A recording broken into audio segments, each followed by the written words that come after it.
Bonjour et bienvenue dans cette nouvelle vidéo qui fait partie de ma série Une vidéo par jour pendant 30 jours où je vous partage quelques trucs et astuces qui ont facilité ma vie. Alors, aujourd'hui j'ai envie de vous parler de to-do list, donc des listes de choses à faire qu'on établit souvent. Alors ça vous est peut-être déjà arrivé à un moment donné où vous vous sentez un peu débordé, où vous ne savez plus trop où vous en êtes de tout ce que vous avez à faire, de commencer à se dire, voilà, je vais écrire tout ce que j'ai à faire, tout ce qui me passe par la tête. Et c'est plutôt une très bonne chose, en général, ça nous redonne un peu de clarté, un peu de calme aussi. Mais si on s'arrête là, finalement, quand on essaye d'utiliser cette liste, c'est peut-être plus compliqué.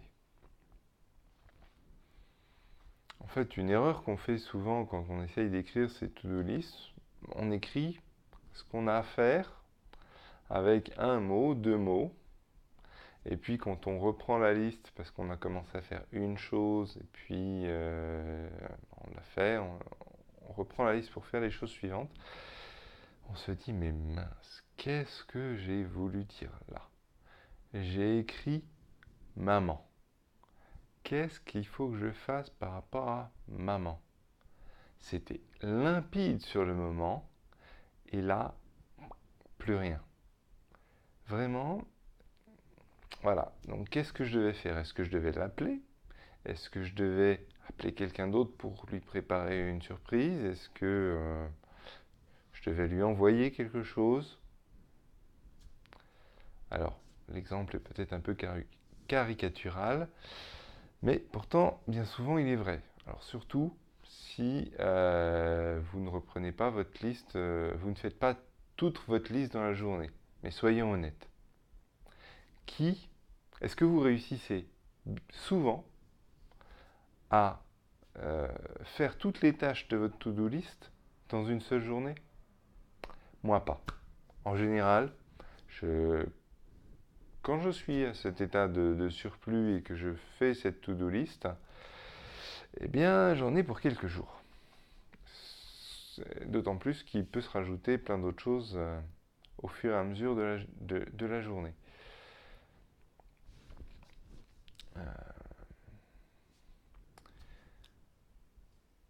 Donc ça, c'est un point. Donc, comment faire pour se sortir de cette situation et avoir des to-do list qui soient un peu plus pertinentes, un peu plus complètes? La première chose, c'est d'essayer de se dire, de noter suffisamment de choses. De se dire, non pas, oui, ce mot me suffit, je sais de quoi il s'agit, je vais m'en souvenir. Parce que à l'instant où vous l'écrivez, c'est sûr, c'est en tête, et tout le contexte qui va autour de cette tâche, il est dans votre tête. Il est là au moment où vous écrivez ce mot. Mais au moment où vous le relisez quelques heures ou quelques jours plus tard, vous n'êtes plus dans le même contexte mental. Et tout cela, toutes ces informations que vous avez mises sur le papier, elles ne sont pas forcément raccrochées et raccordées à ce mot. Donc, vous vous demandez souvent, ou parfois, qu'est-ce que j'ai à faire par rapport à ça? Donc ça, c'est une première chose, c'est d'écrire suffisamment de choses pour penser que moi, quand je le relirai dans le futur, j'aurai moins de connaissances que la connaissance que j'ai aujourd'hui. J'aurai moins de contexte. Euh, David Allen, dans son livre S'organiser pour réussir, et dans un peu il a cette expression, je vais écrire quelque chose pour mon futur moi idiot. Parce que je sais que aujourd'hui, maintenant je le sais, quand dans 2 heures ou dans 2 jours, je ne le saurai plus autant. Ou je serai moins en forme, ou voilà. Donc j'ai pas envie de réfléchir à ce que j'ai déjà compris aujourd'hui. Donc je note tout de suite vraiment alors pas le détail et l'archi-détail, mais un peu plus pour être sûr de savoir quoi faire.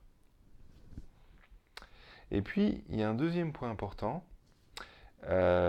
qui est très bien mis en avant par Mike Verdi dans son manifeste. Donc, Mike Verdi, c'est un expert en productivité. Et lui, ce qu'il dit, c'est on a beaucoup fait de to-do list. Ce qui serait intéressant, c'est de faire une why to-do list, c'est-à-dire pourquoi je dois faire ça. Et si à chaque fois que vous écrivez dans votre to-do list, vous mettez à côté ou vous pensez à un pourquoi, mais peut-être que vous allez écrire l'item sur votre to-do list et vous allez dire, mais finalement, pourquoi je fais ça? Pour rien de très important. Donc, je vais tout de suite mettre un niveau d'importance bas ou un marquage quelconque pour dire finalement, ça c'est pas très important, ou ça c'est pour telle personne. Parce que telle personne me l'a demandé, la raison c'est cette personne-là qui la connaît ultimement. Ou pour vous, de se dire que cette action-là, elle est raccrochée à tel projet. Et ce projet-là, oui, il a de l'importance. Même si l'action, elle est rébarbative ou quoi, si quand je la vois dans ma liste, elle est raccrochée à un projet qui a de l'importance pour moi, eh bien peut-être que je vais être quand même un peu plus enclin à la faire parce que je sais que ça va dans le sens du résultat que je veux. Voilà pour ces quelques éléments sur la to-do list que je voulais partager avec vous. J'espère que ça a été assez clair. N'hésitez pas à me poser des questions dans les commentaires si vous voulez en savoir un peu plus. Et puis à me mettre un pouce vers le haut si vous avez apprécié cette vidéo. Sur ce, je vous dis à demain et bonne journée.